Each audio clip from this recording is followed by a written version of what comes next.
एक दिन अरे रमेश, तुम्हारी बेटी के तो समझो भाग्य ही खुल गए। वकील लड़के का रिश्ता आया है। अरे वाह, कब करना चाहते हैं शादी? वो लोग तो जल्द से जल्द ही करेंगे। बाकी शाम को मैंने रेखा को देखने के लिए बुला लिया है। तेरा घर छोटा है तो तुम लोग मेरे घर ही आ जाना। राकेश और उसकी बीवी सारी तैयारी के साथ रोहित और रेखा की शादी कर देते हैं। लेकिन अगले ही दिन देखो रेखा, शादी भले ही हो गई है, लेकिन तुम ये मत सोचना कि मैं किसी जोरू के गुलाम टाइप रहूंगा। रेखा को रोहित की बात अजीब लगती है। मैं ये तो सोच भी नहीं सकती और ना ही चाहती हूँ, लेकिन शादी के अगले ही दिन इस तरह की बात की उम्मीद भी नहीं थी। रोहित रेखा के मुंह से ये बात सुनकर गुस्सा हो जाता है। अरे, काफी जबान भी चला लेती हो। माँ ने सिखाया नहीं कि पति से कैसे बात करते हैं? रेखा अब चुप रहने में ही भलाई समझती है। रेखा, जल्दी से नाश्ता तैयार कर लो। आज पहला दिन है, सारे काम तुम्हें समझा दूंगी। ये नौकरानी है जो तुम्हें बता देगी कि कैसे कैसे क्या करना है। फिर इसकी कल से छुट्टी है। रेखा भी ससुराल में जी जान लगाकर काम करने लगती है।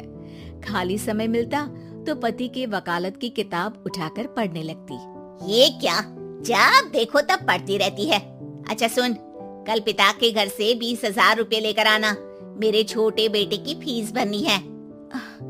लेकिन पापा क्यों भरेंगे उसकी फीस? अरे वाह जी वाह, पापा क्यों भरेंगे? तो ये बता, हम क्यों रखेंगे तुझे यहाँ? क्यों खाना देंगे फ्री में? अरे, क्योंकि मैं बहू हूँ इस घर की। तभी वहाँ रोहित आ जाता है। अरे वाह, बड़ी जबान चला रही हो। चुपचाप माँ जो कह रही है वैसा कर, वरना सामान उठा और जा अपनी झोपड़ी में। बेचारी रेखा क्या करती, पिता के घर जाती है, उनको सारा हाल बताती है। पिता भी जैसे तैसे पैसों का इंतजाम कर बेटी को ससुराल के लिए विदा करते हैं। देखा, अब कहाँ से आए पैसे? अरे बहुत माल है तुम लोगों के पास, बस सीधी उंगली से निकालते नहीं। नहीं नहीं माँ, पापा ने अपनी मोटरसाइकिल बेचकर पैसों का इंतजाम किया है। पता नहीं अब वो ऑफिस कैसे जाएंगे। अरे वाह भाई, ये भी हम सोचे। खैर, जैसे तैसे दिन बीतते हैं। रेखा जहाँ एक प्यारे से बेटे की माँ बनती है, तो वहीं उसका वकालत की किताब में ज्ञान और गहराता जाता है। हे भगवान, बुरे फंसे। ये केस तो लगता है कि मैं हार ही जाऊंगा। देखिए, मैंने आपकी इस केस की फाइल पढ़ी थी। इस केस को जीतना बहुत ही आसान है। वाह भाई वाह, यहाँ वकालत की डिग्री लेकर भी मैं समझ नहीं पा रहा हूँ, और तुमने रोटी बनाते बनाते ही केस समझ लिया। अरे जाओ जाओ, जाकर मुन्ने को संभालो। केस मैं संभालूंगा। ए लड़की सुन, जाकर अपने बाप के यहाँ से 3 लाख लेकर आ। पूरा घर फिर से बनाना है। छोटे की शादी करूंगी तो छोटी बहू को कहाँ रखूंगी? पूरा घर तो तूने घेर रखा है। ऐसा मत बोलिए माँ जी, पापा इतना पैसा कहाँ से लाएंगे? अब तो वो रिटायर भी हो गए हैं। हाँ, तभी तो बोल रही हूँ, रिटायरमेंट के पैसे तो मिले होंगे ना। लेकिन वो अगर आपको दे देंगे तो बुढ़ापा कैसे काटेंगे? रोहित रेखा की बात सुनकर गुस्सा हो जाता है। ए सुन, चल अपना सामान उठा, अपना बच्चा उठा और निकल यहाँ से। रेखा के लाख आग्रह के बाद भी रोहित और उसकी सास उसे घर में नहीं रखते। पापा, मैं तलाक चाहती हूँ। बेटा, मेरे पास वकील के पैसे नहीं है।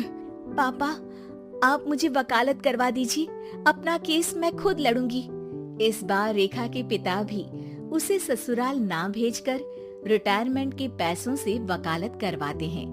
और फिर एक दिन कोर्ट के बाहर, रोहित, आज तुम अपना ही केस हार गए, वो भी उस लड़की से जिसकी तुमने कभी कदर ही नहीं की। रेखा, मुझे माफ कर दो। मैं इतनी बड़ी अमाउंट कहाँ से लाऊंगा?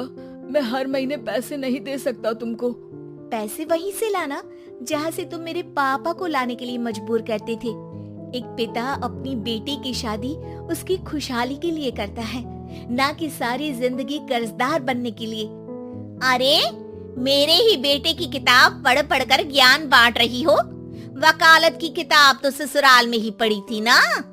बिल्कुल, यहाँ मेरी गलती रही।